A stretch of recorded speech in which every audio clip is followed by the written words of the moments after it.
La casa me estaba esperando. Eso fue lo primero que pensé cuando bajé del auto y vi aquella estructura de 2 pisos, con su fachada de ladrillos rojos desgastados por décadas de lluvia y sol. Las ventanas me miraban como ojos entrecerrados, y la puerta principal parecía una boca lista para tragarme. Heredar la propiedad de mi tío Ernesto había sido una sorpresa. Ni siquiera sabía que tenía una casa en este pueblo olvidado a 3 horas de la capital. El abogado me había entregado las llaves con una expresión extraña, como si quisiera decirme algo pero se arrepintiera en el último momento. Abrí la puerta, y el olor a encierro me golpeó la cara. Polvo, humedad y algo más que no podía identificar. Entré arrastrando mi maleta y encendí la luz. El interruptor chasqueó varias veces antes de que las lámparas amarillentas del recibidor cobraran vida. El interior era sorprendentemente espacioso, demasiado espacioso. Desde afuera, la casa parecía modesta, casi pequeña, pero por dentro los pasillos se extendían más de lo que debían. Los techos eran altos, con vigas de madera oscura que crujían incluso sin viento. A mi derecha, una escalera ascendía hacia el segundo piso. A mi izquierda, un pasillo largo con varias puertas cerradas. Decidí explorar la planta baja primero. La sala estaba amueblada con sofás antiguos, cubiertos por sábanas blancas fantasmales. Una chimenea de piedra dominaba una pared, negra de hollín como si hubiera sido usada recientemente, aunque mi tío llevaba muerto 6 meses. La cocina estaba en mejores condiciones de lo que esperaba, con electrodomésticos de los años 80 pero funcionales. Había platos limpios en el escurridor, como si alguien hubiera estado aquí hace poco. Abrí la nevera y la encontré vacía y apagada. Por supuesto, subí al segundo piso cuando comenzaba a oscurecer. Había 3 dormitorios y un baño. Elegí el dormitorio principal, que tenía una cama matrimonial con un colchón que parecía decente. Las sábanas olían a naftalina, pero estaban limpias. Desde la ventana podía ver el pequeño jardín trasero, invadido por maleza, y más allá, el bosque que rodeaba la propiedad. No había otras casas a la vista. La soledad era absoluta. Esa noche, mientras desempacaba mis cosas, escuché el primer miado. Era distante, ahogado, como si viniera de muy lejos o desde debajo de muchas capas de algo. Me detuve con una camisa en las manos y aguzé el oído. Silencio. Conté hasta 30. Nada. Quizás había sido mi imaginación o algún animal del bosque. Seguí desempacando. Entonces lo escuché de nuevo. Esta vez más claro, más definido. Era definitivamente un gato. Y definitivamente venía de dentro de la casa. Bajé las escaleras rápidamente, encendiendo luces a mi paso.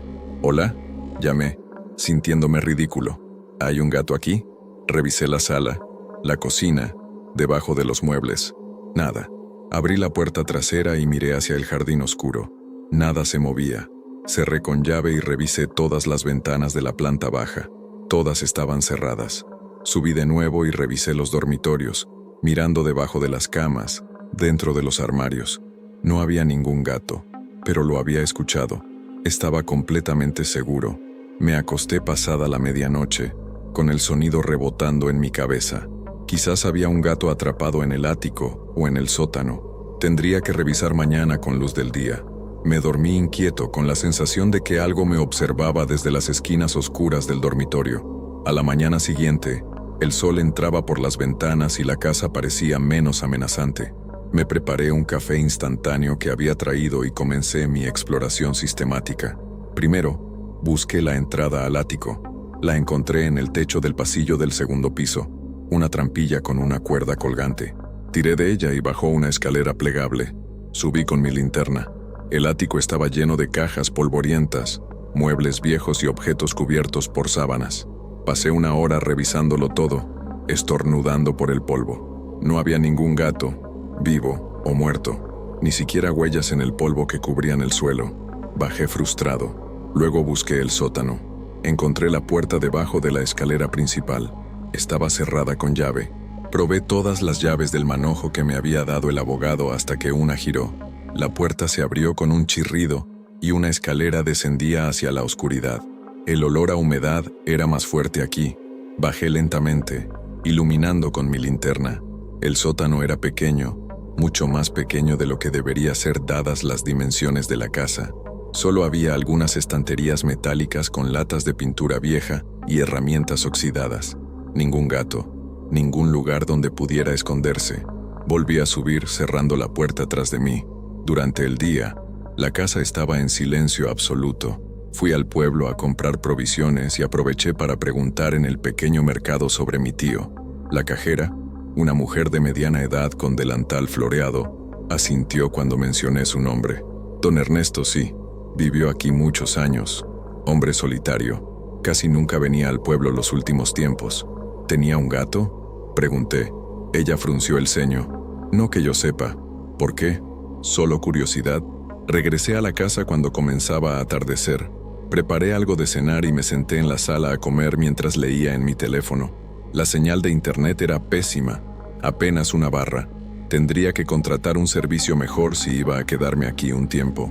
El plan era arreglar la casa y venderla, pero con cada hora que pasaba, sentía menos ganas de estar aquí. Esa noche, a las 3:23 de la madrugada, según mi teléfono, escuché el miado de nuevo. Me desperté de golpe, con el corazón acelerado. El miado era más fuerte esta vez, más insistente. Venía de algún lugar del segundo piso, quizás del pasillo. Me levanté y salí del dormitorio descalzo. El pasillo estaba vacío, iluminado apenas por la luz de la luna, que entraba por la ventana al final. El miado sonó otra vez, y esta vez pude ubicarlo mejor. Venía de la pared. Me acerqué a la pared del lado izquierdo del pasillo y pegué mi oído contra ella. Silencio. Esperé. Entonces, tan claro como si estuviera a centímetros de mi cara, escuché el miado. Era imposible. No había espacio entre las paredes para que un animal estuviera allí. Golpeé la pared con los nudillos. Sonaba sólida, sin huecos. El miado se movió. Ahora venía de más abajo, cerca del suelo. Luego de más arriba, como si el gato estuviera caminando verticalmente por dentro de la pared. Me alejé, con la piel erizada. Esto no tenía sentido. Los gatos no caminan por dentro de las paredes. Los gatos no pueden sobrevivir emparedados en construcciones de ladrillo y cemento. Sin embargo, ahí estaba, miando, moviéndose. Esa noche no pude volver a dormir. Me senté en la cama con todas las luces encendidas hasta que amaneció. Estaba cansado, nervioso, cuestionando mi cordura. Quizás eran ratas. Las ratas pueden hacer ruidos extraños, pero no.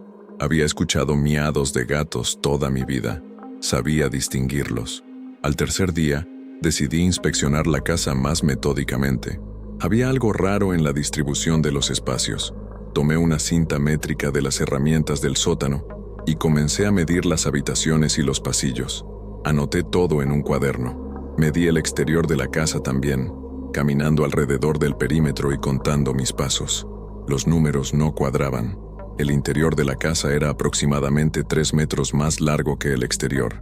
Revisé mis cálculos varias veces. No había error. Había espacio no contabilizado en algún lugar. Un espacio escondido.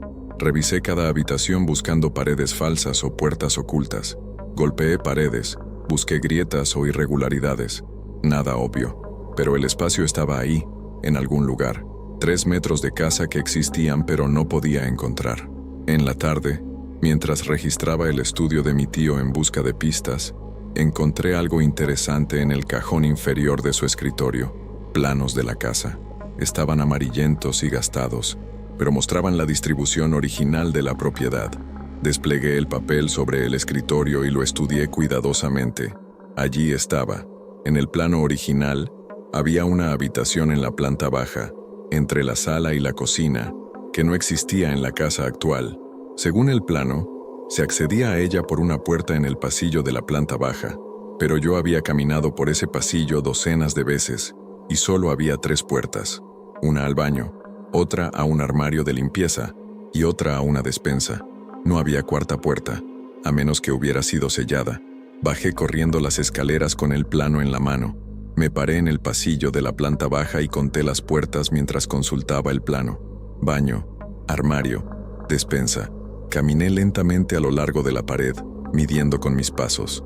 Allí, entre el armario de limpieza y la despensa, había una sección de pared de aproximadamente 1,5 metros de ancho.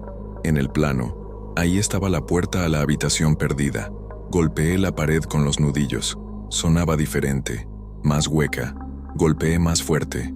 Definitivamente había un espacio detrás. La pared había sido construida recientemente, o al menos más recientemente que el resto de la casa. El yeso era de un tono ligeramente diferente, aunque alguien había intentado disimularlo pintándolo del mismo color. Alguien había sellado esa habitación, y tenía la sospecha de que sabía quién: mi tío Ernesto. Esa noche, a las 3:23 exactamente, el miado comenzó de nuevo. Esta vez lo seguí. Salí de mi dormitorio y bajé las escaleras. El sonido se movía por la casa de manera predecible, como siguiendo una ruta establecida. Pasó por el pasillo de la planta baja, exactamente donde estaba la pared sellada. Luego se movió hacia la cocina, subió por la pared hasta el segundo piso, recorrió el pasillo de arriba y volvió a bajar. El mismo circuito, una y otra vez, durante casi una hora. Era como si el gato estuviera atrapado en un laberinto invisible, caminando por espacios que ya no existían o que nunca deberían haber existido. Me senté en el suelo del pasillo, escuchando, siguiendo su progreso con la mirada fija en las paredes. Cuando el sonido finalmente se detuvo, el silencio que dejó atrás era ensordecedor. A la mañana siguiente, estaba preparando café cuando alguien tocó a la puerta. Abrí y encontré a una mujer mayor, tal vez de 70 y tantos años, con un vestido floreado y un suéter de lana a pesar del calor. Su rostro estaba surcado de arrugas profundas, y sus ojos eran de un azul descolorido. «Buenos días», dijo con voz temblorosa. «Soy Marta. Vivo en la casa al final del camino. Vi que había alguien aquí y quería dar la bienvenida al nuevo vecino». «Gracias», dije. «Soy Tomás. Heredé la casa de mi tío». Su expresión cambió sutilmente. «Ah, el sobrino de Ernesto». Él mencionó que tenía familia en la capital. Hizo una pausa mirándome intensamente. «¿Ya encontró al gato?» El corazón me dio un vuelco. «¿Qué gato?» «El gato de la casa», dijo como si fuera obvio. Ernesto siempre hablaba del gato. «¿No está aquí?» «No hay ningún gato en la casa», respondí. «He buscado por todas partes». El color desapareció de su rostro. Sus manos comenzaron a temblar. «No», susurró. «No, no, no, eso no es posible. El gato tiene que estar aquí. Tiene que». Se interrumpió, llevándose una mano a la boca. «¿Qué pasa?», pregunté alarmado. «¿Está bien?» «No debería haber vuelto», murmuró. «No debería. Lo siento, tengo que irme». Se dio la vuelta y comenzó a alejarse rápidamente por el camino, casi corriendo a pesar de su edad. «Espere», la llamé. «¿Qué sabe sobre el gato?». Pero ella no se detuvo. La vi desaparecer por el camino de tierra hasta que se perdió entre los árboles. Me quedé en la puerta, confundido y cada vez más inquieto. ¿Qué había querido decir con «no debería haber vuelto»? ¿Vuelto dónde? ¿Y por qué se había alterado tanto al saber que no había encontrado al gato? Pasé el resto del día inquieto, dando vueltas por la casa. Cada crujido me sobresaltaba, cada sombra parecía moverse. Intenté llamar a Marta, pero no tenía su número. Consideré caminar hasta su casa, pero no sabía exactamente dónde vivía. Al final del camino, podía significar cualquier cosa en esta zona rural. Esa noche, no esperé a que comenzaran los miados. Me quedé despierto, sentado en la sala con una taza de café, esperando. A las 3:23, como un reloj, comenzó, pero esta vez estaba preparado. Tomé un martillo del sótano y fui directamente al pasillo de la planta baja, donde estaba la pared sellada. El miado venía de allí, del otro lado de esa pared. Toqué la superficie con la palma de la mano y sentí una vibración, como si algo se moviera dentro. El yeso estaba frío, mucho más frío que el resto de la pared. Mi aliento se condensaba en el aire frente a mí, aunque era verano y el resto de la casa estaba caliente. «¿Hola?», dije sintiéndome ridículo. «¿Hay alguien ahí?». El miado se repitió, más fuerte, más urgente. Casi desesperado, levanté el martillo pero me detuve. ¿Qué estaba haciendo? ¿Iba a derribar una pared en medio de la noche porque escuchaba miados? Pero la alternativa era volverme loco lentamente, noche tras noche, escuchando a ese animal atrapado sin poder ayudarlo. Bajé el martillo. No esta noche. Primero necesitaba más información. A la mañana siguiente, fui al pueblo con un propósito. Pregunté por la biblioteca o archivo local. Me dirigieron a un edificio pequeño cerca de la plaza. que servía como biblioteca pública y archivo municipal. La bibliotecaria, una mujer joven con gafas, me ayudó a buscar información sobre la casa y sobre mi tío. Encontramos registros de propiedad que databan de 1950, cuando la casa fue construida. Mi tío la había comprado en 1995. Los registros mostraban que en el año 2010, mi tío había solicitado un permiso de construcción para remodelaciones internas. No había detalles específicos sobre qué tipo de remodelaciones. ¿Hay periódicos locales de esa época?, pregunté.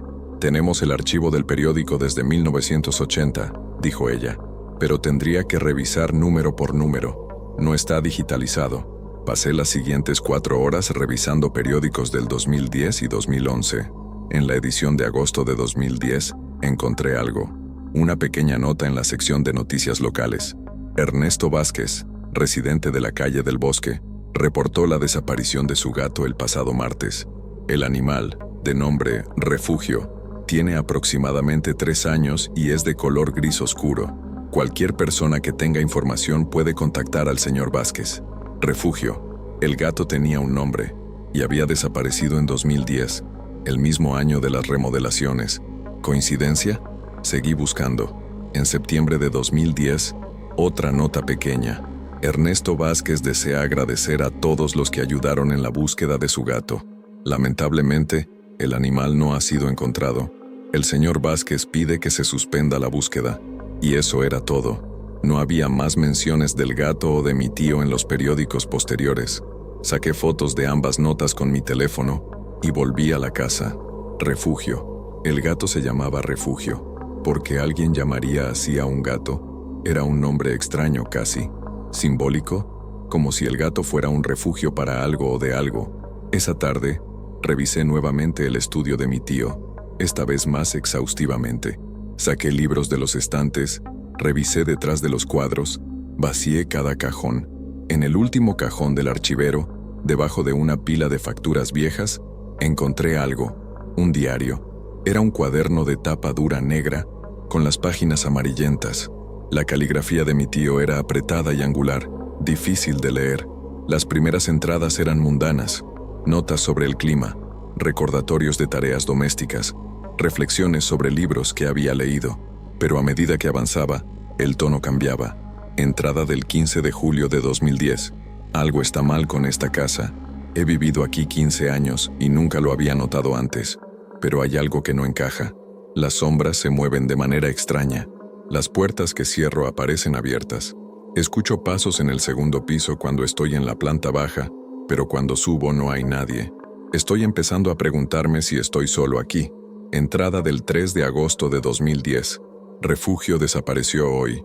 He buscado por todas partes. No hay forma de que haya salido, todas las puertas y ventanas estaban cerradas. Es como si se hubiera desvanecido en el aire. He estado llamándolo durante horas. Nada. Me siento terriblemente solo sin él. Entrada del 15 de agosto de 2010. Lo encontré.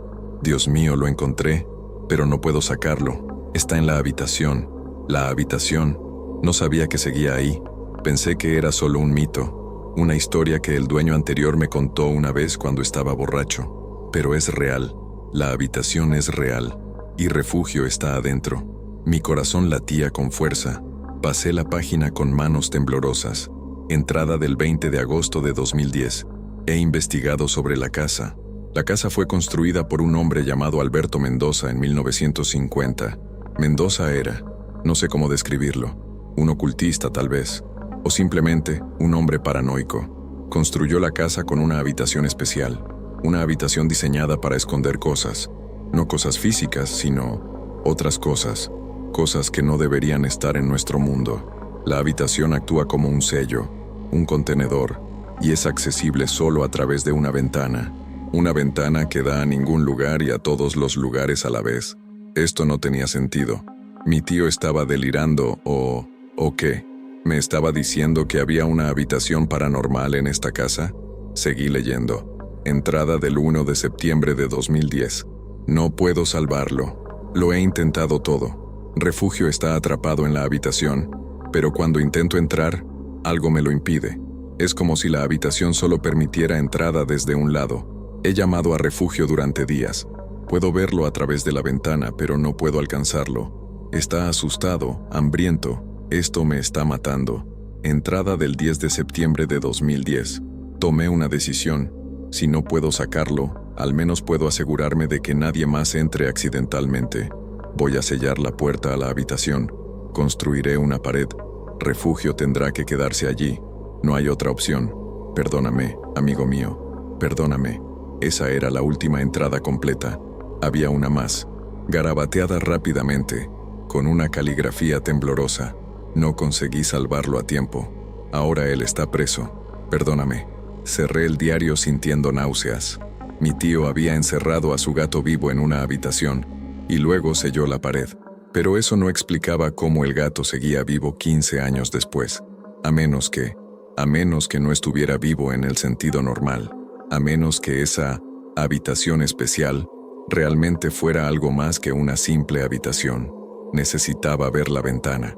Según el diario, había una ventana que daba a la habitación. Pero ¿dónde estaba? Recorrí la casa nuevamente, esta vez buscando ventanas que no tuvieran sentido. Encontré algo extraño en el baño del segundo piso. Había una ventana pequeña que daba a lo que debería ser la pared exterior de la casa. Pero cuando miré hacia afuera, todo lo que vi fue oscuridad. Oscuridad absoluta, como si mirara al espacio. No, esa no era. Seguí buscando. En el armario de limpieza de la planta baja, detrás de una estantería, encontré otra ventana. Era pequeña, cuadrada, de unos 60 centímetros por lado. Estaba cubierta por años de polvo y telarañas. Limpié el cristal con mi manga y miré a través de ella. Lo que vi me hizo retroceder tambaleándome. Al otro lado del cristal no había pared exterior ni jardín. Había una habitación pequeña, vacía, con paredes de un blanco sucio y un suelo de madera gastada.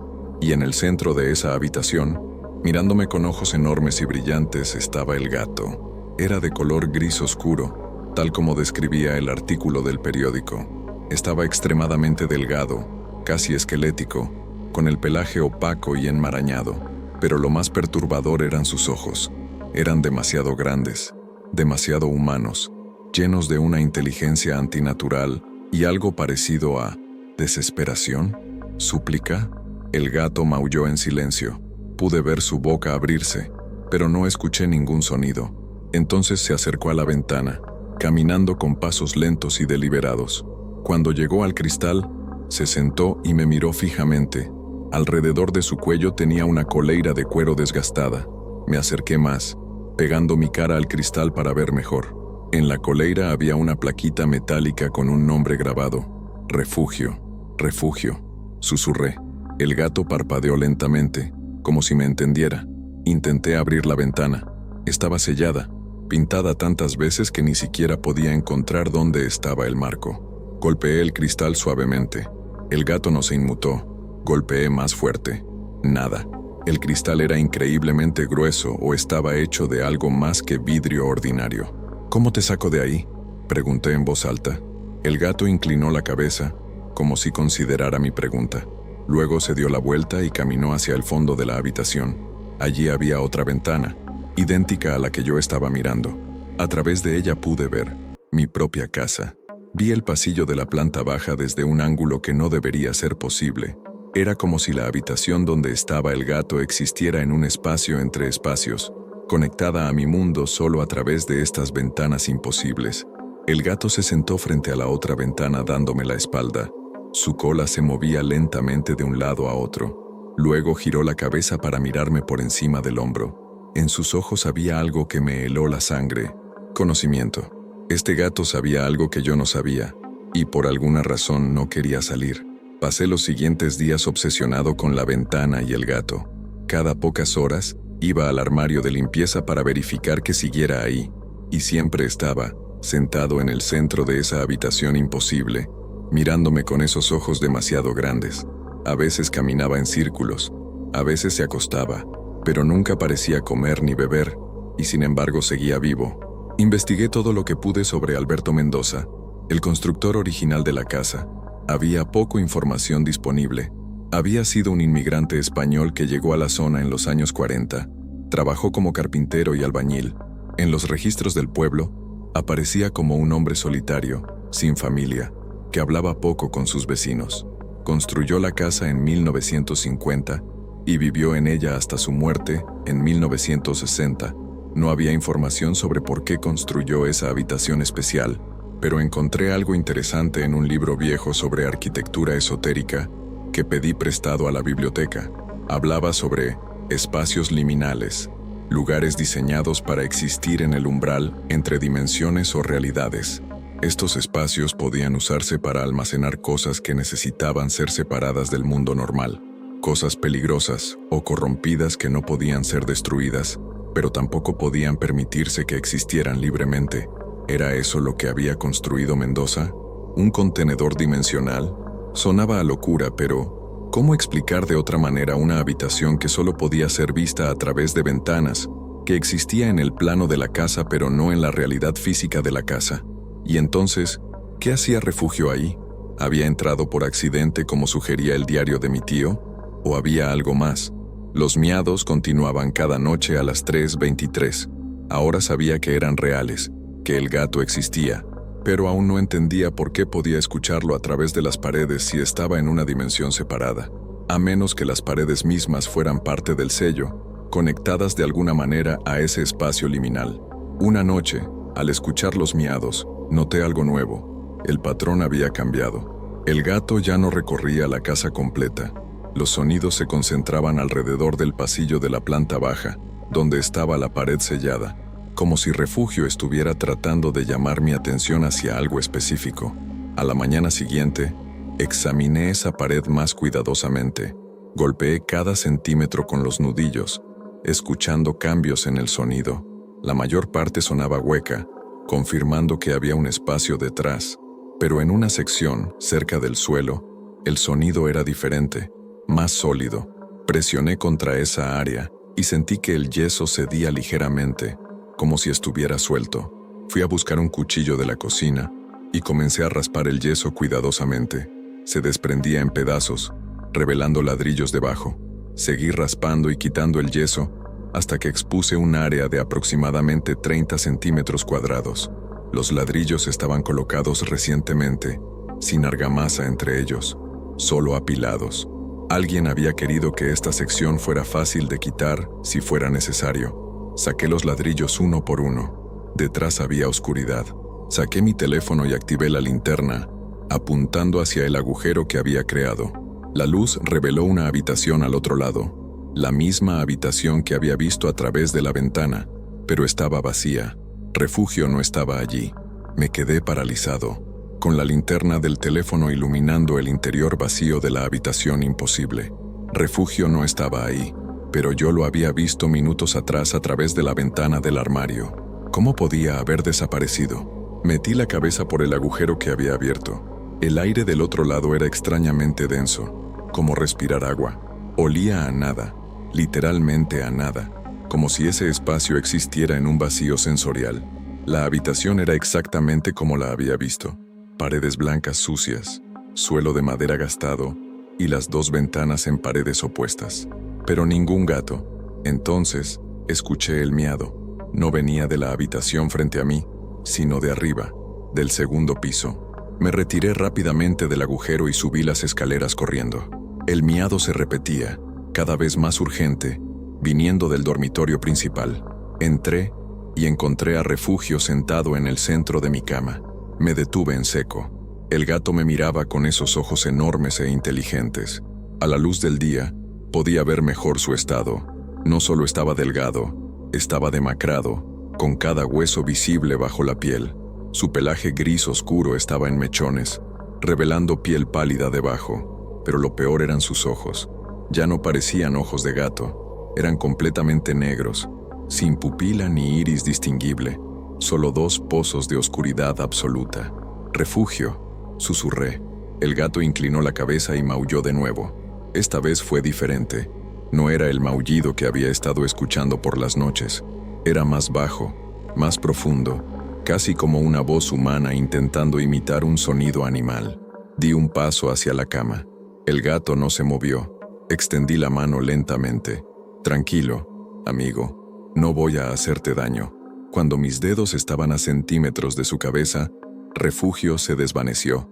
Simplemente dejó de estar ahí, como si nunca hubiera existido, pero en el colchón donde había estado sentado, quedó una marca húmeda y oscura que olía a humedad y algo más, algo que mi cerebro se negaba a identificar. Retrocedí tropezando con mis propios pies y caí sentado en el suelo. Mi respiración era errática. Esto no podía estar pasando. Los gatos no se desvanecen en el aire. Los gatos no tienen ojos completamente negros. Los gatos no dejan marcas húmedas que huelen a tumba abierta. El teléfono en mi bolsillo vibró. Un mensaje de texto de un número desconocido. No lo dejes salir. ¿Quién es? Escribí de vuelta con manos temblorosas. La respuesta llegó inmediatamente. Marta, encuentra mi número en la guía del pueblo. Tenemos que hablar. Ahora. Bajé las escaleras tambaleándome y encontré una vieja guía telefónica en el estudio de mi tío. Busqué el apellido que recordaba haber visto en su buzón cuando vino a visitarme. Marta Solís. Marqué el número. Ella contestó al primer timbre. ¿Lo viste? Su voz sonaba tensa, asustada. Sí, estaba en mi cama y luego desapareció. Escúchame con mucha atención, Tomás. Refugio no es un gato. Nunca lo fue. O al menos, dejó de serlo hace mucho tiempo. ¿Qué quiere decir con eso? Hubo un largo silencio. Cuando Marta habló de nuevo, su voz temblaba. Tu tío Ernesto era mi amigo, uno de mis únicos amigos en este pueblo olvidado. Solíamos tomar té juntos los domingos. Él me contó cosas que probablemente no debería haberme dicho. Sobre la casa, sobre la habitación, sobre lo que Alberto Mendoza realmente construyó aquí. Estoy escuchando. Mendoza no vino a este pueblo por casualidad. Estaba huyendo de algo en España, algo que había hecho o algo que había liberado. Construyó esta casa como penitencia y como prisión. La habitación especial no fue diseñada para almacenar objetos, fue diseñada para contener una puerta. ¿Una puerta a dónde? A ningún lugar que deba existir, a un espacio entre espacios donde las cosas que no pueden morir van a esperar. Mendoza selló algo ahí, algo que había seguido desde España, y cuando murió, el sello se debilitó, pero no se rompió. La casa misma se convirtió en el sello. Las paredes, las ventanas, cada clavo y cada tabla funcionaban juntos para mantener esa puerta cerrada. Mi mente luchaba por procesar esto. ¿Y Refugio? Tu tío adoptó a ese gato hace muchos años. Era un gato normal, cariñoso, asustadizo con los extraños. Pero un día, el gato encontró la forma de entrar a la habitación. Nadie sabe cómo. Tu tío lo buscó durante días hasta que finalmente lo vio a través de la ventana. Para entonces, ya era demasiado tarde. ¿Demasiado tarde para qué? Para salvarlo. Lo que está del otro lado de esa puerta en el espacio liminal tiene hambre. Hambre de volver, hambre de existir de nuevo en nuestro mundo. Cuando Refugio entró, esa cosa lo encontró, lo consumió, lo transformó. Ahora lo que queda de Refugio es solo un cascarón, un vehículo que esa cosa usa para intentar salir. Sentí náuseas. Entonces, ¿por qué mi tío no destruyó la habitación? ¿Por qué simplemente selló la pared? Porque no podía. Destruir la habitación significaría destruir el sello, y sin el sello esa cosa saldría. Tu tío tuvo que tomar una decisión horrible, dejar a su gato atrapado para siempre o arriesgarse a liberar algo peor.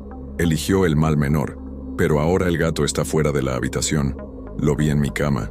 El silencio al otro lado de la línea era ensordecedor. Finalmente, Marta habló con voz apenas audible. Entonces el sello se ha roto. Cuando abriste ese agujero en la pared, debilitaste la estructura. La casa ya no puede contenerlo. ¿Qué hago? Mi voz sonaba histérica incluso a mis propios oídos. Tienes dos opciones. La primera, sal de esa casa ahora mismo y nunca vuelvas. Déjala vacía, sin nadie dentro, sin vida que consumir. Eventualmente esa cosa se debilitará de nuevo y volverá a su prisión. Podría tomar años, décadas, pero funcionará. Y la segunda opción, sellas la habitación de nuevo, apropiadamente esta vez. Pero eso requiere que entres a la habitación y cierres la puerta desde dentro. Alguien tiene que estar del otro lado para completar el sello. Mendoza lo sabía. Por eso vivió aquí hasta su muerte. Él era parte del sello. Mi sangre se heló. Está diciendo que mi tío, tu tío sabía que estaba muriendo. Cáncer. Los médicos le dieron 6 meses. Decidió que si iba a morir de todas formas, al menos lo haría con propósito. Entró a la habitación voluntariamente hace 6 meses, cerró la puerta y completó el sello con su propia vida. Pero entonces, ¿por qué el gato está suelto ahora? Porque el sello requiere renovación. Tu tío lo mantuvo cerrado hasta su último aliento, pero ahora que ha muerto dentro, el sello está fallando de nuevo. Es por eso que heredaste la casa, Tomás. Él sabía que eventualmente necesitaría un reemplazo, alguien de su sangre para continuar la vigilancia. Dejé caer el teléfono. Esto era una locura. Tenía que serlo. Pero en el fondo sabía que Marta estaba diciendo la verdad. Los miados nocturnos, la habitación imposible, el gato que no era un gato, todo cobraba un sentido horrible y retorcido. Recogí el teléfono. No puedo hacer eso. No puedo encerrarme ahí para siempre. Lo sé, dijo Marta suavemente. Por eso la primera opción es mejor. Vete, Tomás. Vete y no mires atrás. Colgué el teléfono y me quedé sentado en el suelo del estudio, tratando de pensar, ¿podría realmente irme? ¿Dejar esta casa abandonada con esa cosa suelta dentro? ¿Y si encontraba otra forma de salir? ¿Y si alguien más compraba la propiedad sin saber el peligro? Un miado resonó por la casa, luego otro y otro. Venían de todas direcciones a la vez, como si hubiera docenas de gatos. Me puse de pie y salí del estudio. El pasillo estaba lleno de sombras que se movían de forma no natural. En cada sombra brillaban 2 ojos negros. Refugio, llamé. Sé que puedes entenderme. Sé que hay algo de ti todavía ahí dentro. Todas las sombras se detuvieron.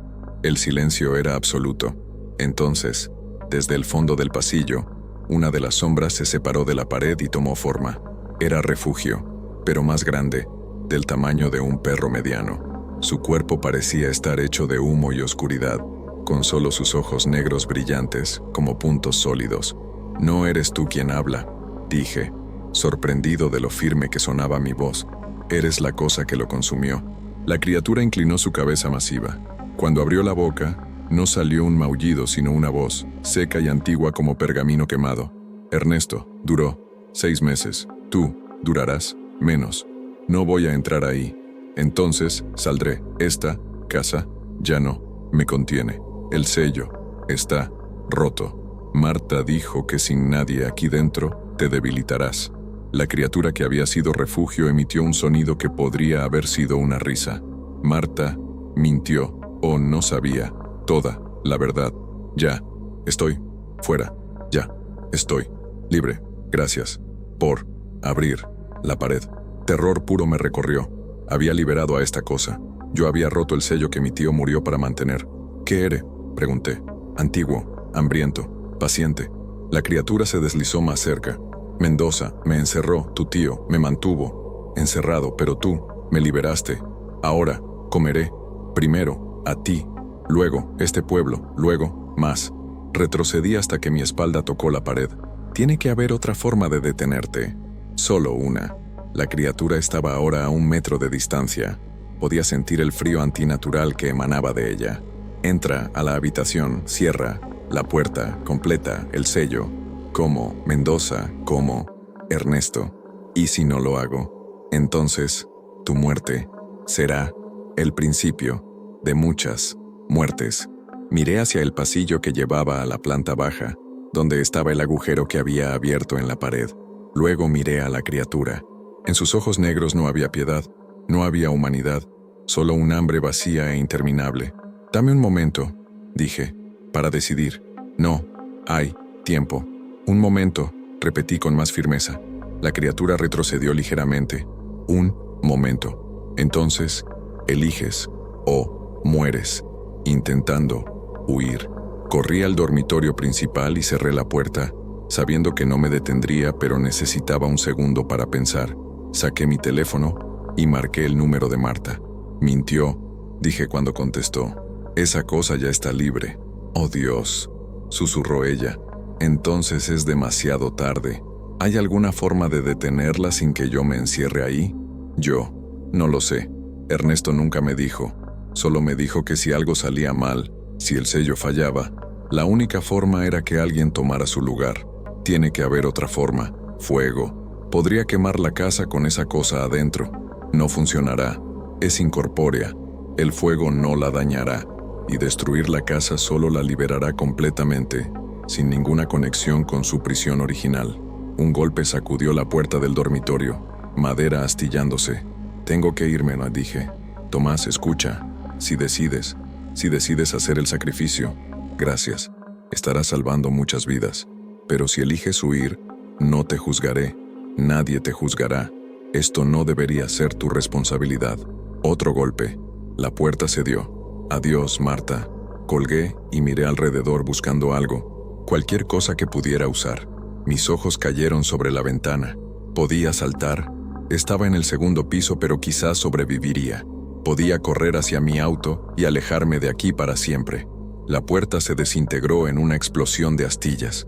La criatura entró, ahora del tamaño de un caballo, su forma cambiante llenando casi toda la habitación. Elegiste huir, dijo. Cobarde. No, dije sorprendiéndome a mí mismo. Elegí pelear. No tenía idea de cómo pelear contra algo así, pero no podía huir. No podía dejar que esta cosa saliera al mundo. Mi tío había dado su vida para contenerla. ¿Cómo podía yo hacer menos? Corrí hacia la criatura en lugar de alejarme.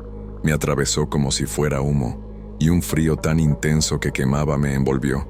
Seguí corriendo, bajando las escaleras, directo hacia el pasillo de la planta baja.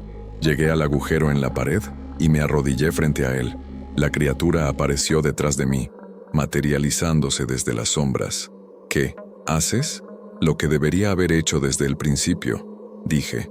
Me metí por el agujero. El aire denso de la habitación me envolvió. Era como sumergirse en agua fría. Me puse de pie dentro del espacio imposible y miré alrededor. La habitación era más pequeña desde dentro, apenas 3 metros por 3. Las dos ventanas brillaban con luz tenue. A través de una podía ver mi casa. A través de la otra, solo oscuridad. No, puedes cerrar la puerta. Desde ahí, dijo la criatura desde el otro lado del agujero. La puerta está en la oscuridad. Miré hacia la ventana que daba a la oscuridad. Tenía razón. A través del cristal podía ver apenas el contorno de una puerta, antigua y de madera pesada, flotando en un vacío negro. Esa era la verdadera entrada al espacio liminal. Esa era la puerta que Mendoza había sellado y que mi tío había mantenido cerrada con su vida. Entonces iré hasta allá, dije. No puedes. Ese camino solo va en una dirección, hacia dentro, nunca hacia fuera. Entonces supongo que me quedaré aquí, en esta habitación, para siempre, manteniendo vigilia. La criatura gruñó, un sonido gutural que me hizo sangrar los oídos. Estúpido, mortal, morirás, de hambre, de sed, en días, quizás, pero hasta entonces estarás atrapado aquí conmigo, y cuando muera, habré ganado al menos unos días para que alguien más encuentre una solución. Marta sabe ahora, puede advertir a otros, pueden traer ayuda, expertos, lo que sea necesario. Nadie puede ayudar, nadie puede detenerme. Entonces pasarás la eternidad en esta habitación vacía, porque no te dejaré salir. El silencio se extendió. La criatura me miraba con esos ojos vacíos y negros. Finalmente habló, y por primera vez, su voz sonaba diferente, menos segura. Estarás solo, en la oscuridad, por siempre. No estaré solo, dije, aunque mi voz temblaba. Tendré tu compañía. Retrocedí hasta la pared opuesta al agujero. Me senté en el suelo de madera fría. Adelante, dije. Intenta salir, pero para hacerlo, tendrás que matarme primero. Y algo me dice que si muero aquí dentro, en el corazón del sello, mi muerte lo fortalecerá en lugar de debilitarlo. La criatura rugió. El sonido sacudió las paredes de la habitación. Luego, lentamente, comenzó a deslizarse hacia el agujero. Se detuvo justo en el borde, como si hubiera una barrera invisible. Extendió una garra de sombra hacia el interior, y cuando tocó el aire de la habitación, su forma tembló y se distorsionó. No puedes mantenerme aquí, dijo, pero había miedo en su voz ahora. Ya lo hice, respondí. Cuando entré voluntariamente, cuando elegí quedarme, completé el sello, no con mi muerte, sino con mi voluntad. Mi tío entendió eso al final. No fue su muerte lo que mantuvo cerrada la puerta, Fue su elección de quedarse, día tras día, hasta que su cuerpo finalmente cedió. La criatura se retiró del agujero encogiéndose. Cambiarás de opinión, te volverás loco, rogarás por la muerte, quizás, pero hasta entonces tú permanecerás aquí. Me levanté y caminé hacia el agujero. Desde mi lado podía ver los ladrillos que había quitado, el yeso arrancado. Con manos temblorosas comencé a jalar ladrillos desde dentro, reconstruyendo la pared. La criatura observaba, inmóvil, como si no pudiera creer lo que estaba viendo. Cuando coloqué el último ladrillo, sellando completamente el agujero, sentí algo cambiar. La habitación se volvió más sólida, más real. Ya no era solo un espacio entre espacios, era una prisión, y yo era tanto el guardián como el prisionero. Me volví hacia la ventana que daba a la oscuridad. A través de ella, la puerta antigua flotaba en el vacío, y detrás de esa puerta podía sentir algo moviéndose, algo que había estado esperando durante décadas, algo que la criatura que había sido refugio era solo un mensajero, un heraldo. Me senté con la espalda contra la pared recién sellada y cerré los ojos. Podía escuchar a la criatura moviéndose por la habitación, probando los límites de su nueva prisión. Podía sentir el tiempo pasando de forma extraña aquí, como si cada segundo durara una eternidad, y cada eternidad pasara en un segundo. No sabía cuánto tiempo podría resistir. Días, semanas, años. El tiempo no tenía significado aquí, pero había hecho una promesa silenciosa, a mi tío, a Marta, al mundo que existía fuera de estas paredes imposibles. Mantendría vigilia, y cuando finalmente llegara mi hora, cuando mi voluntad se debilitara y mi mente se quebrara, esperaba que alguien más estuviera listo para tomar mi lugar, alguien de la familia, alguien que entendiera el peso de la herencia que mi tío nos había dejado. Porque algunos legados no son casas ni dinero, algunos legados son sacrificios, y algunos sacrificios duran para siempre. Abrí los ojos y miré a la criatura. Ya no tenía la forma de refugio, ahora era solo sombra y hambre, deslizándose por las paredes como aceite negro. Me miraba con odio, con rabia, con un hambre que nunca podría saciarse. «Hola, viejo amigo», dije con una sonrisa triste. «Parece que vamos a estar aquí mucho tiempo juntos. Espero que seas buen conversador». La criatura no respondió, solo siguió moviéndose, buscando una salida que sabía que nunca encontraría.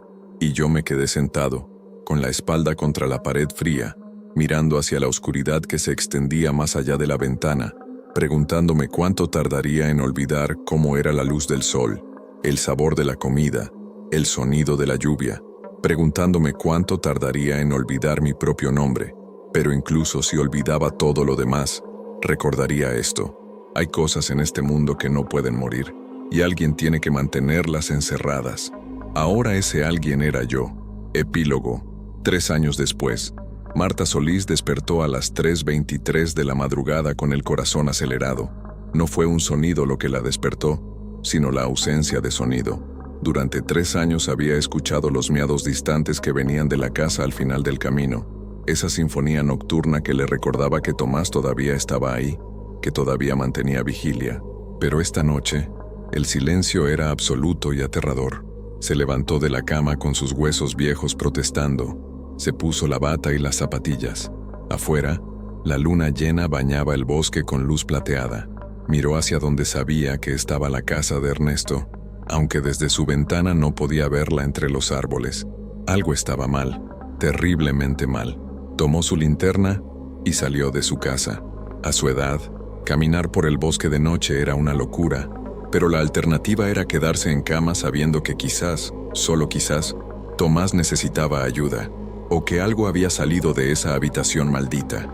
El camino de tierra estaba iluminado por la luna, y Marta lo siguió con pasos lentos pero determinados.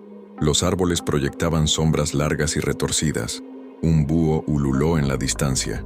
Sus propios pasos crujiendo sobre las hojas secas eran el único sonido en el bosque silencioso. Tardó 20 minutos en llegar a la casa. Estaba exactamente como la recordaba. Fachada de ladrillos rojos, ventanas oscuras como ojos muertos, la puerta principal cerrada. Pero había algo diferente. Las ventanas del segundo piso brillaban con una luz tenue y parpadeante, como si dentro hubiera velas encendidas. «Tomás», llamó desde el jardín. Su voz sonaba pequeña y frágil en la noche. No hubo respuesta. Se acercó a la puerta principal y probó el picaporte. Estaba abierto. El corazón le dio un vuelco. Tomás siempre mantenía la casa cerrada con llave. Siempre. Empujó la puerta lentamente y entró. El olor a encierro había empeorado en estos 3 años.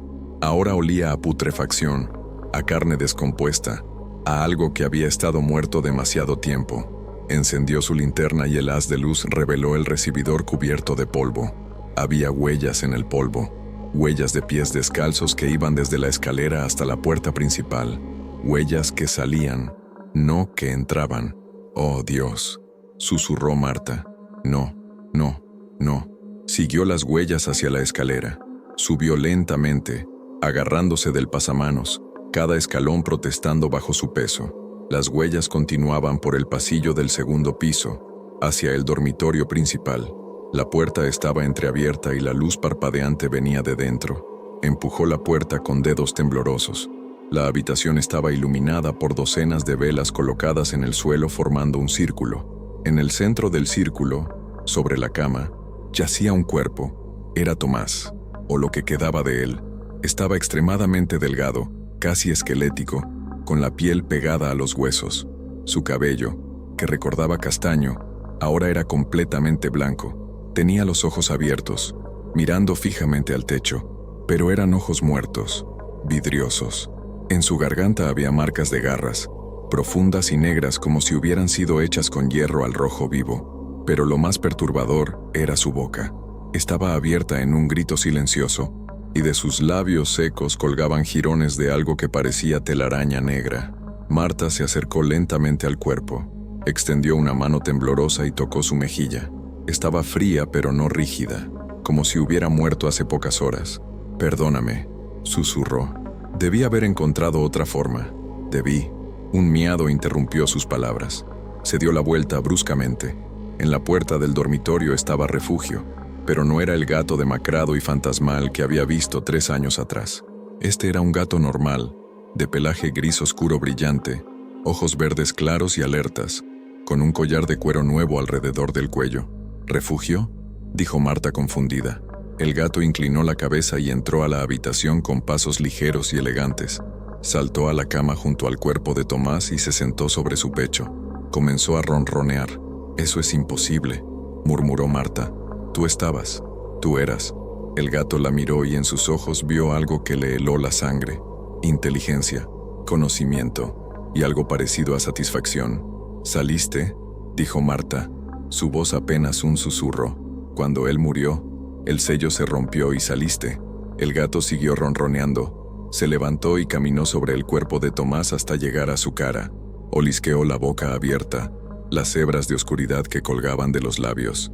Luego, delicadamente, comenzó a lamer los labios del cadáver. Marta retrocedió horrorizada. «No», dijo. «No, no, no». Salió corriendo del dormitorio. Bajó las escaleras tropezando. Estuvo a punto de caer 2 veces. Llegó al recibidor y se detuvo en seco. El pasillo que llevaba a la planta baja tenía una pared nueva, o mejor dicho, la pared que Tomás había sellado 3 años atrás había sido destruida. Había un agujero grande, lo suficientemente grande para que una persona pasara, y desde el agujero emanaba un resplandor verde y enfermizo. Se obligó a acercarse, miró a través del agujero, y lo que vio le arrancó un grito. La habitación del otro lado estaba llena de cuerpos. Docenas de ellos, quizás cientos, apilados unos sobre otros en las esquinas. Todos estaban en diferentes estados de descomposición. Algunos eran solo esqueletos, otros todavía tenían carne colgando de los huesos. Y todos, absolutamente todos, tenían la boca abierta en un grito eterno con hebras de oscuridad colgando de sus labios. En el centro de la habitación, flotando a 1 metro del suelo, había una figura. Era vagamente humana pero al mismo tiempo completamente alienígena. Su piel era translúcida, y a través de ella podían verse órganos que palpitaban con luz verde. Su cabeza era demasiado grande, con ojos que eran pozos de oscuridad absoluta. Tenía demasiados brazos, demasiadas articulaciones, demasiados dedos que terminaban en garras curvadas. La cosa se dio la vuelta y la miró directamente. Abrió su boca y de ella salió una voz que era miles de voces hablando al unísono. Gracias por enviar al guardián. Duró más de lo esperado. 3 años es un buen récord. Marta intentó huir, pero sus piernas no respondían. Estaba paralizada, obligada a mirar a esa abominación. ¿Qué eres?, logró preguntar. Soy el hambre entre los mundos. Soy lo que Mendoza encontró en las catacumbas de Toledo. Soy lo que ha estado esperando desde antes de que los humanos tuvieran nombre. Tomás, él te mantuvo encerrado. Él retrasó lo inevitable. Todos lo hacen. Mendoza duró 10 años. Ernesto 6 meses. Tomás 3 años. Cada guardián cree que puede resistir para siempre. Cada guardián se quiebra al final. Un miado resonó detrás de Marta. Se dio la vuelta y vio a Refugio sentado a sus pies, mirándola con esos ojos verdes que ahora parecían brillar con luz propia. El gato, dijo Marta entendiendo. El gato no es tu prisionero, es tu heraldo, tu explorador. Refugio fue mi primer éxito en este mundo. Cuando entró a la habitación, lo transformé, lo hice parte de mí. A través de sus ojos pude ver este mundo. A través de su forma, pude caminar libremente una vez que el sello se rompió. Entonces todo fue una mentira. La historia que Ernesto le contó todo fue, no una mentira, una verdad incompleta. El sello es real. Los guardianes son necesarios, pero no para mantenerme encerrado para siempre, solo para retrasar mi salida hasta que pueda acumular suficiente fuerza. Refugio saltó sobre el alféizar de una ventana.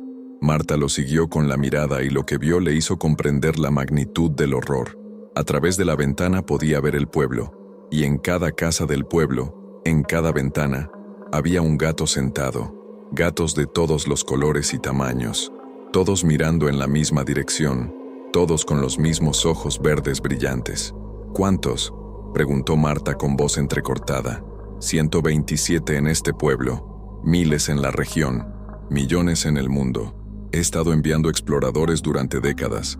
Cada vez que un gato desaparece misteriosamente, cada vez que un gato callejero aparece en una puerta, hay una posibilidad de que sea mío. Nadie te creerá, dijo Marta desesperadamente. Si intento advertirles, no necesito que me crean, solo necesito que alimenten a mis exploradores, que les abran sus puertas, que los dejen entrar a sus hogares. La cosa flotó más cerca del agujero. Y cuando llegue el momento, cuando haya acumulado suficiente fuerza a través de mis miles de ojos y garras, vendré. ¿Cuándo? Pronto, muy pronto, quizás mañana, quizás en 1 año. El tiempo no significa nada para mí. He esperado siglos. Puedo esperar un poco más. Marta sintió que sus piernas volvían a responder. Se alejó del agujero, caminando hacia atrás. Tengo que advertirles. Tengo que decirle a la gente. Adelante. Cuéntales sobre la casa embrujada, sobre el monstruo en la habitación, sobre los gatos poseídos. La voz de la criatura sonaba divertida. Ellos te llamarán loca, te encerrarán, y mis exploradores seguirán multiplicándose. Refugio saltó del alféizar y caminó hacia Marta. Se frotó contra sus piernas, ronroneando. El sonido era ensordecedor en el silencio de la casa. Aléjate de mí, susurró Marta. El gato la miró y abrió la boca. En lugar de un miado, salió una voz perfectamente humana, perfectamente clara. Corre, Marta, corre y dile a todos lo que has visto. Observa cómo se ríen, observa cómo te ignoran. Y cuando finalmente vengo, cuando me alzo desde 1000 hogares diferentes, desde 1000 gargantas felinas, recuerda que tuviste la oportunidad de advertirles. Marta corrió, salió de la casa tropezando, cayó en el jardín, se levantó con las rodillas sangrantes y siguió corriendo. El camino de tierra se extendía frente a ella, iluminado por la luna. Detrás de ella, podía escuchar el sonido de cientos de miados, todos en perfecta armonía, creando una melodía que nunca había escuchado antes y que rezaba para nunca volver a escuchar. Cuando llegó a su casa, el amanecer comenzaba a teñir el cielo de rosa. Se encerró en su dormitorio y se sentó en la cama temblando. Tomó el teléfono para llamar a la policía, pero se detuvo. ¿Qué les diría? ¿Que había un monstruo en una habitación imposible? ¿Que los gatos del pueblo estaban poseídos? Miró por la ventana y vio a su vecino, el señor Ramírez, salir de su casa para recoger el periódico. Su gato, un siamés que había adoptado hace 6 meses, lo seguía. El señor Ramírez se agachó para acariciarlo y el gato ronroneó. Marta observó los ojos del gato. Incluso desde la distancia, podía ver ese brillo verde antinatural. Pasó el día intentando decidir qué hacer. Llamó al periódico local y trató de hablar con un reportero, pero cuando comenzó a explicar lo que había visto, el hombre le colgó. Intentó ir a la iglesia, pero el padre Tomás estaba ocupado con un funeral y no podía atenderla. Consideró ir a la policía, pero ¿qué pruebas tenía? ¿El cuerpo de Tomás? Para cuando llegaran, probablemente ya no estaría allí. Esa noche, a las 3:23 exactamente, los miados comenzaron de nuevo. Pero esta vez no venían de la casa al final del camino. Venían de todas partes, de cada casa en el pueblo. Un coro de cientos de voces felinas, todas cantando la misma canción terrible. Marta se tapó los oídos, pero el sonido penetraba. No era solo auditivo, era algo que sentía en sus huesos, en su sangre, en el núcleo de su ser. Era el sonido del hambre antigua e insaciable. Al día siguiente el pueblo parecía normal. La gente iba a trabajar, los niños jugaban en la plaza, los comercios abrían sus puertas. Pero Marta notaba cosas. Los gatos estaban en todas partes, en los techos, en las ventanas, en las esquinas. Más gatos de los que había visto antes, y todos la miraban cuando pasaba. Fue al mercado y la cajera, la misma mujer que le había hablado sobre Ernesto hace 3 años, la saludó con una sonrisa. «Buenos días, Marta. ¿Has visto el nuevo gato del alcalde? Es precioso. Un regalo de un extraño que pasó por el pueblo». «¿Un extraño?», preguntó Marta con voz temblorosa. «Sí, un hombre joven. Llegó ayer y se fue esta mañana. Dijo que tenía una camada de gatitos para regalar. Muchas familias adoptaron uno». La cajera se inclinó como si compartiera un secreto. «Entre tú y yo, los gatos se ven todos iguales. Mismo pelaje gris oscuro, mismos ojos verdes. Qué coincidencia, ¿no?». Marta dejó caer su cesta de compras. Las latas rodaron por el suelo, pero no se agachó a recogerlas. «¿Cuántas familias?». «Oh, tal vez 20. Es maravilloso. Este pueblo necesitaba más vida, más exploradores, más ojos, más garras». Marta salió del mercado sin comprar nada. Caminó por las calles del pueblo y contó los gatos. 32 en la calle principal, 18 en la plaza, 41 en el barrio residencial, todos idénticos, todos con esos ojos verdes brillantes. Esa noche no durmió. Se quedó sentada en su sala, con todas las luces encendidas, observando por la ventana. A las 3:23, los miados comenzaron de nuevo, más fuertes esta vez, más coordinados. Parecían estar formando palabras, formando frases en un idioma que su mente consciente no podía comprender, pero que su cerebro reptiliano reconocía como órdenes, como comandos. Y los gatos respondían. Los vio moverse en la oscuridad, convergiendo hacia el centro del pueblo, cientos de ellos, moviéndose como un solo organismo. Cuando llegaron a la plaza, se sentaron formando un círculo perfecto. En el centro del círculo, el aire comenzó a ondular como si el calor distorsionara el espacio. Algo estaba viniendo, algo grande. Marta tomó el teléfono y marcó el número de emergencias. Cuando el operador contestó, habló rápidamente. «Hay algo mal en San Julián. Necesitamos ayuda. Algo está saliendo de la casa vieja al final del camino del bosque. Por favor, envíen a alguien. Policía, ejército, lo que sea. Por favor. Señora, ¿está bebiendo? Son las 3 de la mañana. Escúcheme. Hay cientos de gatos en la plaza actuando de manera extraña. Algo terrible va a pasar. Necesitamos». La línea se cortó. Marta miró la pantalla de su teléfono. Sin señal. Intentó de nuevo. Nada. Internet tampoco funcionaba. Era como si el pueblo entero hubiera sido aislado del resto del mundo. Un maullido la hizo dar la vuelta. Había un gato en su sala. Gris oscuro, ojos verdes brillantes. No recordaba haberlo visto antes. No recordaba haber dejado ninguna ventana abierta. «¿Cómo entraste?», susurró. El gato no respondió. Solo caminó hacia ella con pasos lentos y deliberados. Cuando llegó a sus pies, se sentó y la miró fijamente. Abrió la boca y habló con esa voz humana artificial. «El guardián está muerto. El sello está roto. Ya vengo». Marta sintió que sus piernas cedían. Se desplomó en el sofá, incapaz de moverse, incapaz de gritar. El gato saltó a su regazo y comenzó a ronronear. El sonido se sincronizó con los latidos de su corazón, haciéndolos más lentos, más pesados. «Dormir», dijo el gato, «dormir y soñar con lo que viene, soñar con el hambre, soñar con el fin». Los párpados de Marta se volvieron pesados. Luchó contra el sueño, pero era inútil. El ronroneo del gato era como una droga, arrastrándola hacia la inconsciencia. Mientras se hundía en la oscuridad, su último pensamiento consciente fue: «Nadie vendrá a salvarnos. Nadie sabe que estamos aquí. Y cuando despierte, si es que despierto, el mundo habrá cambiado». Epílogo del epílogo. 6 meses después, el reportero de la ciudad detuvo su auto al borde del camino de tierra y miró el mapa en su teléfono. Según el GPS, el pueblo de San Julián debería estar a solo 2 kilómetros de distancia, pero algo no estaba bien. No había señales, no había indicaciones, y el camino parecía no haber sido usado en años. Decidió continuar a pie. Hacía un buen artículo sobre pueblos fantasma, y San Julián definitivamente calificaba. Según los registros oficiales, el pueblo había sido evacuado hace 6 meses por una fuga de gas. Pero cuando intentó obtener más información, las autoridades se mostraron evasivas. No había fotos de la evacuación. No había registros de dónde fueron reubicados los residentes. Era como si el pueblo simplemente hubiera sido borrado del mapa. Caminó durante 20 minutos antes de ver las primeras casas.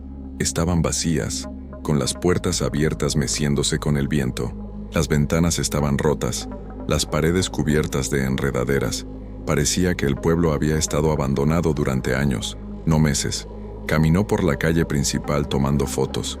El mercado estaba saqueado, con latas y productos esparcidos por el suelo. La iglesia tenía las puertas arrancadas de sus bisagras. En la plaza, había manchas oscuras en el pavimento que parecían sangre vieja, pero lo más perturbador era el silencio. No había pájaros. No había insectos, no había ningún sonido excepto el viento susurrando entre los edificios abandonados. Llegó al final del pueblo y vio un camino que se adentraba en el bosque. Algo le decía que no debería seguirlo, pero la curiosidad periodística era más fuerte. Caminó entre los árboles hasta que vio una casa de 2 pisos con fachada de ladrillos rojos. La puerta principal estaba abierta. Entró con su cámara lista. El recibidor estaba cubierto de polvo y telarañas.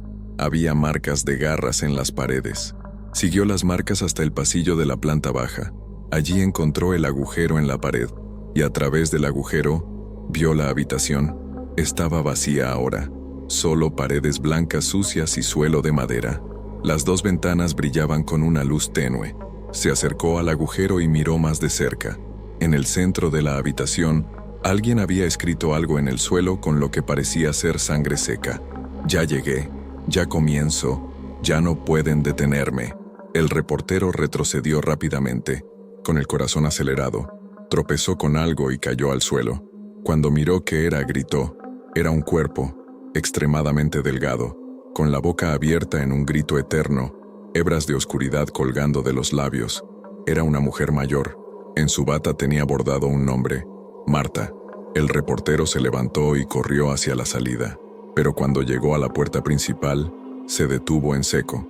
Afuera, en el jardín, había gatos, docenas de ellos, cientos, todos de pelaje gris oscuro, todos con ojos verdes brillantes, todos mirándolo fijamente.